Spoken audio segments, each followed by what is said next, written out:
Good morning, everyone, and welcome. I'm David Boshoff, and with me is our CFO, Steve Fewster.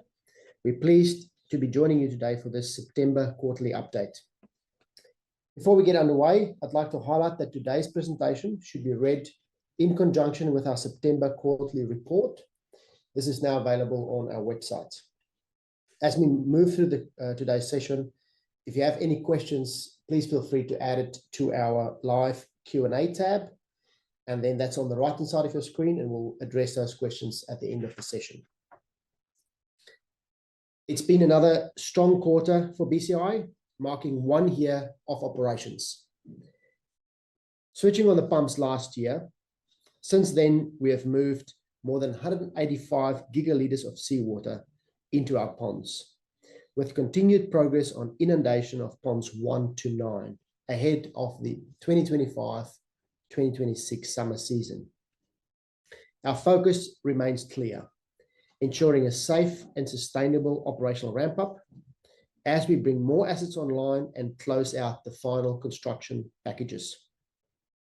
What really stands out this quarter is how strongly our people and our partners have lived our values. A great example was our goal to achieve 90% pond inundation by the 1st of August. I was actually on site the day that happened, and the team achieved it 2 days ahead of target. They really smashed that goal. That's our "we do what we say" value in action, showing commitment, teamwork, and pride as we are producing together. Now I'd like to take you through the highlights for the quarter. In safety, we continued to strengthen key fatality prevention controls by completing 301 critical control verifications. We also performed 640 field leadership interactions, and our total recordable injury frequency rate reflects an ongoing focus on safe operations, with a 12-month rolling average at 3.1. By the end of September, the pond surface inundation has reached 93%. We also introduced new technology that's giving us real-time insights into how our operations are performing. This data is helping us to make smarter and faster decisions and plan more effectively for the future. I'll share a little bit more about that later. Construction also continues to progress well. We are both on schedule and within budget, with the overall completion of the construction packages now sitting at 74%. Finally, the commissioning of the pre-KTMS pilot crystallizers, which is an important step of our sulfate of potash progress, has also progressed well. We are now in commissioning. I'll now hand over to Steve to walk us through the financial highlights. Thank you, Steve. Yeah, thanks, David. With construction on budget, BCI remains in a strong financial position.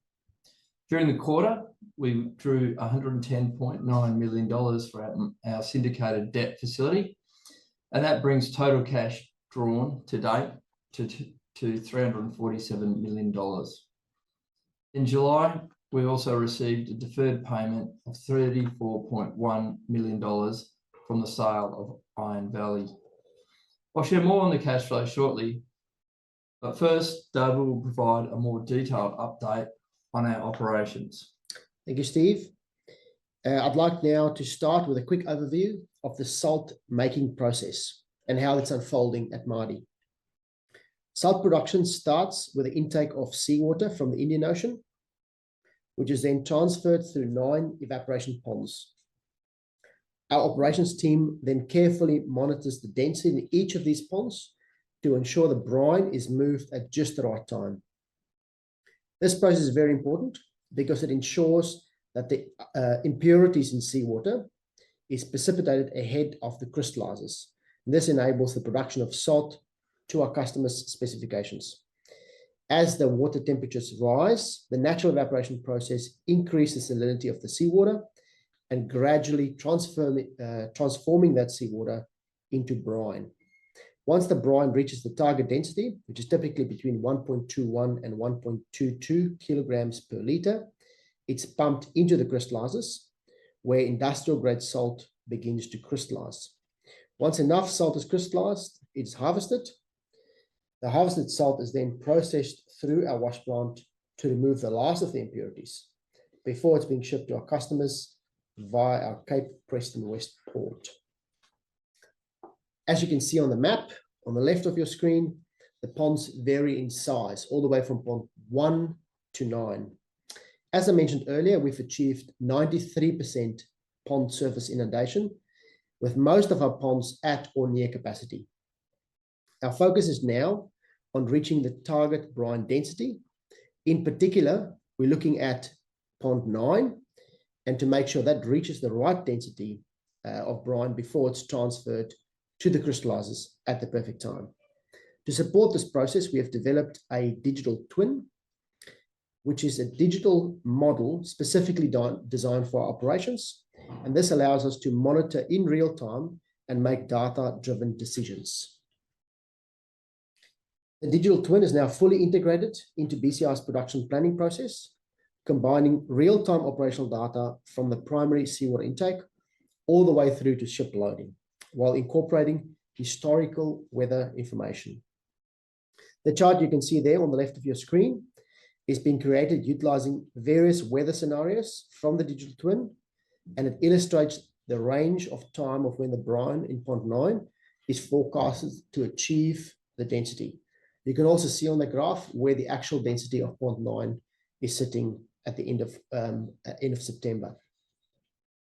The chart here you can see illustrates that range, and then this analysis also shows the target density is likely to be achieved during the period between January and March. And this obviously will depend on the actual weather conditions we experience in this upcoming summer. Importantly, we continue to work towards our target of having our first production salt on ship in the December 2026 quarter. Other operational activities during the quarter included the commissioning of the transfer station at 6-7, also the ongoing fabrication of our salt harvester here in Perth, and the development of the Māori salt operating system. We continue to make good progress towards our construction milestones. Specifically, engineering and design of the salt wash plant has reached 60% completion. Earthworks have also commenced, along with other orders placed for major long lead items. These long lead items includes the centrifuge, elutriator, dewatering screen, also the screw classifier. Committed cost for the salt wash plant now stands at 30%, with the remaining costs to be committed over the coming 2 quarters.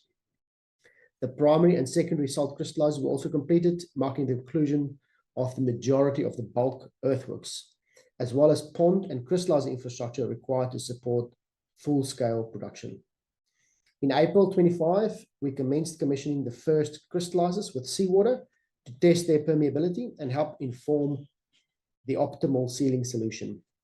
Sealing the crystallizers is a critical step prior to transferring valuable high-density brine from pond 9, as I described earlier.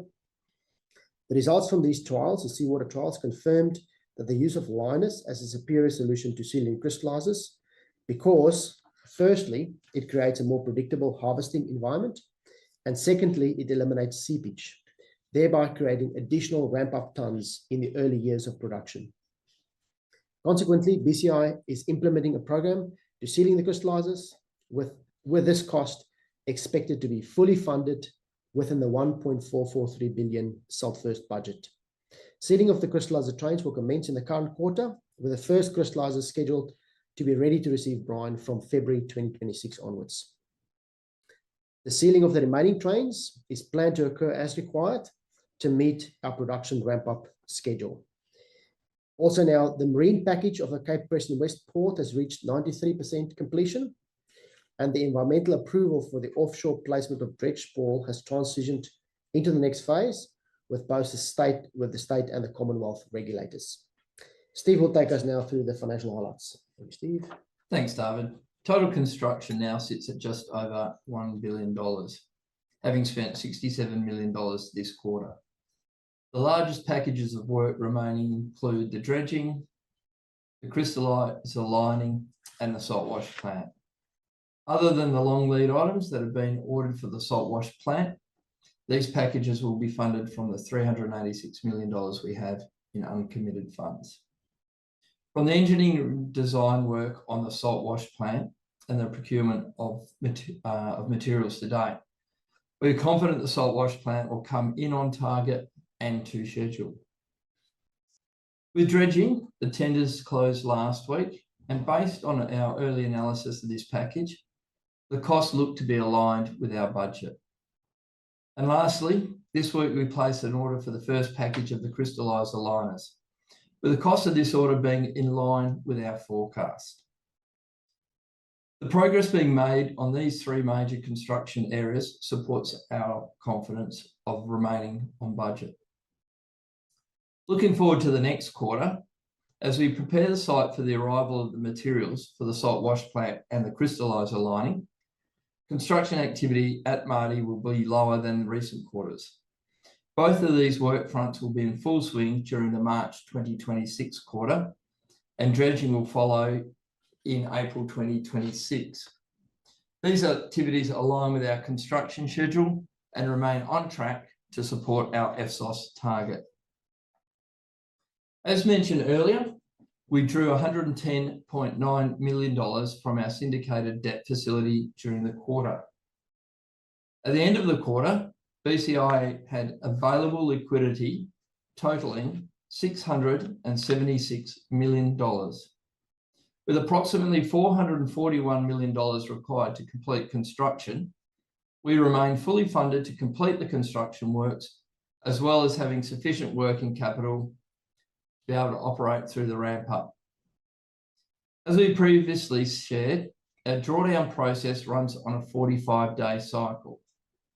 Prior to each drawdown, we are required to undertake a project cost reconciliation and provide this in conjunction with an opinion from the lender's independent technical expert, or ITE.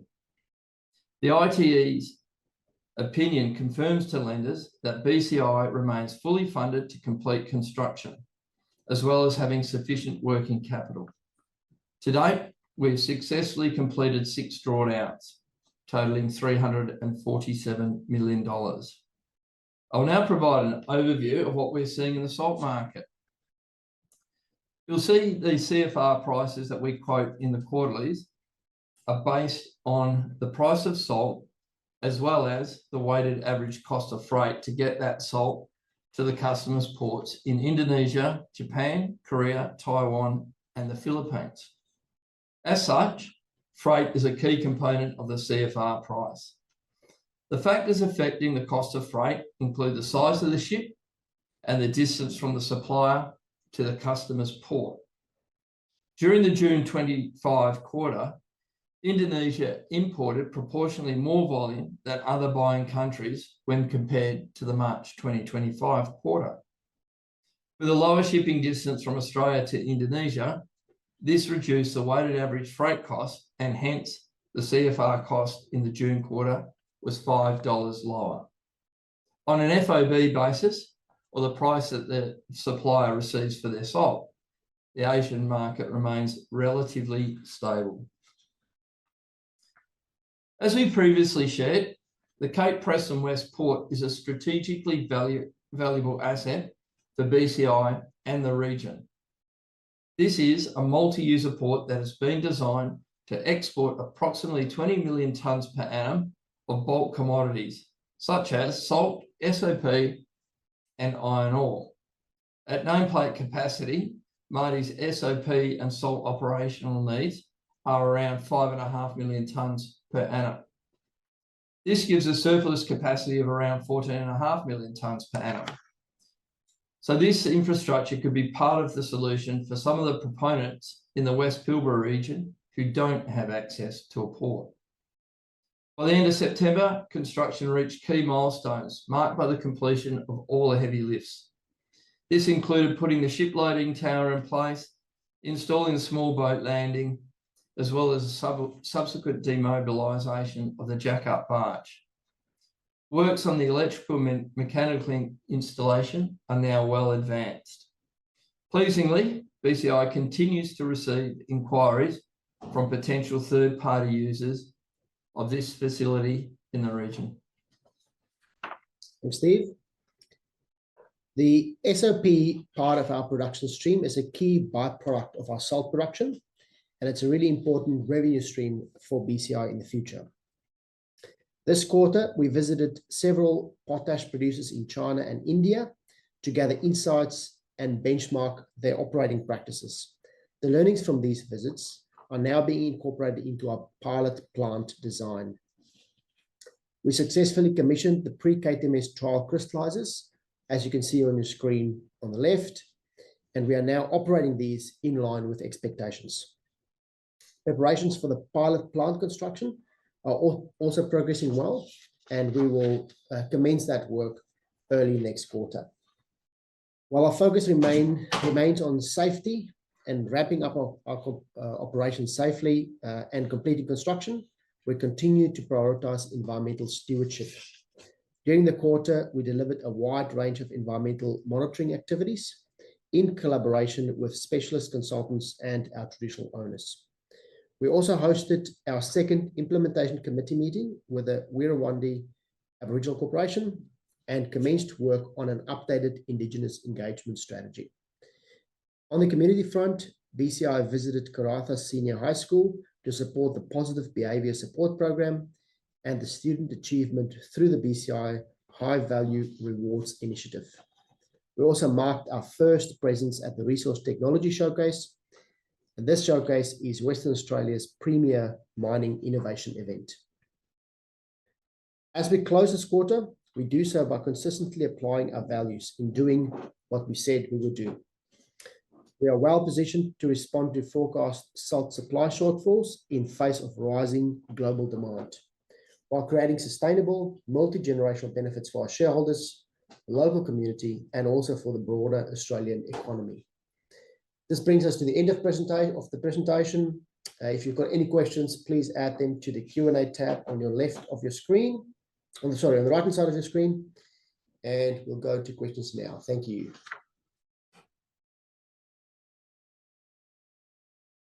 David, can you talk to the remaining packages of construction yet to be committed?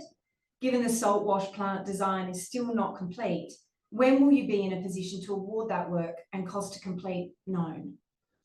Thank you. So yeah, the salt wash plant, as I mentioned, is 60% through design. The natural process of design would start with the earthworks design, the footings, the structure itself, and then as you move through the components that you add to that wash plant, and then eventually the electrical and engineering. Electrical and instrumentation. So the work that's complete is all our structural design, all the design for the selection of our components, as I mentioned earlier, the long lead items. What is currently underway is piping, electrical, and instrumentation, which is naturally to the back end of your process. We have already locked in and ordered our long lead items, which means that cost is an actual cost. We've also commenced our earthworks, and we're about to award the concrete and footing packages at the end of this month, so during November. The next packages will be electrical and instrumentation, and I'm expecting that it'll still be early in the next year, so probably around February, with us then commissioning the salt wash plant in September of next year. Thank you. Steve, you mentioned in the quarterly report that the upcoming quarter will be slower in terms of construction progress on site. Does this put FSOS timing at risk? Yeah, look, we were naturally going to have a slow quarter this quarter. We've come off the back of almost completing the jetties. The jetties at 93%. The ponds are now constructed, water in the ponds. All the bulk earthworks, the crystallizers are complete. There's pump station or lift stations that are closing in on completion for the crystallizers. So everything is tracking to schedule, and we were always going to have this natural quieter quarter this quarter. For many of the reasons that David just spoke about, the schedule was always aligned to have the design work for the salt wash plant now. Dredging was always going to commence in April next year because of the dredge windows in the region. So at this stage, there's nothing we see on the construction front that puts it on a critical path for FSOS, which we're targeting at the back end of next year. Thank you. David, your decision to line the crystallizers, can you outline the cost of procuring and installing the liners, what the timing is, and what the catalyst was for that decision? Yeah, I think this is important for me to highlight a couple of things. So when I started with BCI, we operated with what I would call a static model.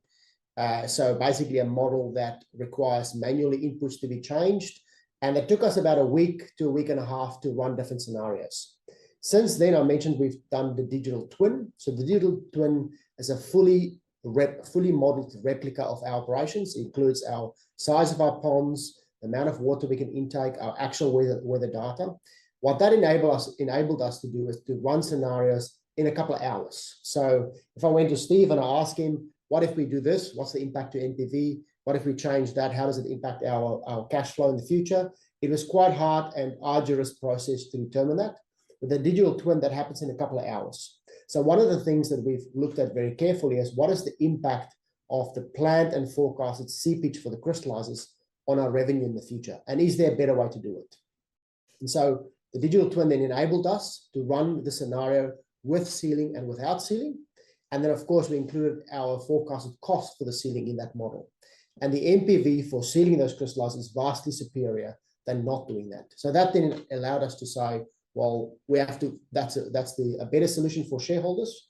And we commenced with exploring exactly how we'll do it from a cost perspective and from a timing perspective. This then led us to the decision to take it to the board. And that made then, I guess, enabled us then to commence that process. So we expect the sealing process to happen, procurement is commenced. So sealing of the first train will happen, between now and February. And then February is when we expect, again, the digital twin giving us this clarity. February, we expect the water in pond 9 to be ready to be transferred into the first crystallizer. So we've worked back from that date to ensure the first train is ready to receive brine. And then the subsequent trains are then scheduled in line with when that brine volume will come from pond 9. So I see this as a great opportunity. I think the digital twin has improved our insights in how to maximize productivity, and that then leads to smarter decisions for the future. Yeah, I would probably just add one thing. Thanks, Steve. Just one quick, I guess, enclosure before I hand over to Steve is the good work the team has done so far has enabled us to have headroom, and Steve will be able to share a little bit more detail on that. Yeah, I was going to emphasize that point. We've got an outstanding projects team, and through getting the project to 74%, their discipline around cost management, cost control, thinking through really effective solutions has meant we've been able to build up a buffer in our budget. And so when we look at opportunities to maximize the return to shareholders, as we have done with the lining of the crystallizers, we've been able to do that within that funding envelope, within that capital budget of $1.443 billion. So I think, full credit goes to that project team and that discipline and managing that budget tightly. Yeah. David, can you say a little bit more, explain a bit more about the water flow from pond 1 to pond 9? There's a question around, does the pond get emptied 10% and then replenished? So I think it's important for me to just step through that. The densities between ponds are managed based on a very specific market density at each transition between ponds. So the ponds are maintained at the exact same level throughout its production cycle. What happens is you continue to transfer, call it fresher water or less saline water from the south into the pond and monitor the density. And when it gets to the required operating density, some of that water is then transferred into the next pond. At the same time, that water that's been transferred is replenished from the pond just before. So imagine a total system where all the ponds are staying roughly at the same height throughout its operating period, but the density is fluctuating a little bit up, a little bit down based on that continuous transition over time. What that allows us then is to have a continuous stream of highly saturated brine in pond 9 that then feeds the crystallizers. Where the process is more stage-wise, where processes where they empty and fill is in the crystallizers. So the crystallizer is continuously filled until you have enough harvestable product. And then that crystallizer will be drained to make it ready so you can harvest that product, while the other crystallizers are then crystallizing. And that goes into a cycle where you rotate through your different crystallizers in the production process. Thank you. Steve, can you comment on what the possible revenue is per year for the port for non-salt products? Look, we haven't set a unit price at this stage. We have looked at other ports in the region. So Pilbara Ports do publish their rates. And I think we can look to those rates and probably to the south of us at Ashburton Port is probably the best comparison to what Cape Preston West Port is as compared to, say, Port Hedland. And what you'll see in the published rates there, it's about $9.10 per tonne that Ashburton Port is charging. Now, part of the cost of, or part of how your price will be built up will be based on what's the capital expenditure and what's an appropriate return. But as guidance, if you want to go and look at the Ashburton Port, there's that's probably as good an indication at this stage as anything else. Excellent. David, given the seepage in the crystallizers that you've talked about, will you need to line pond 9? Is this why it isn't full? No, so that, yeah, I'll clarify that, I think, important point. So pond 9 is the last one that was finished. You might recall from the previous quarter, we've only just finished we call it the Port Road or the PPA Road, which is the northern boundary of pond 9. And that part is only, the crystallizer only, sorry, that pond is only just being commenced filled in the last couple of months, and it's steadily rising. And you'll also notice from the picture that I shared earlier, pond 9 is tiny compared to some of the other ponds. So that pond I'm expecting in the next 3 months will continue to fill.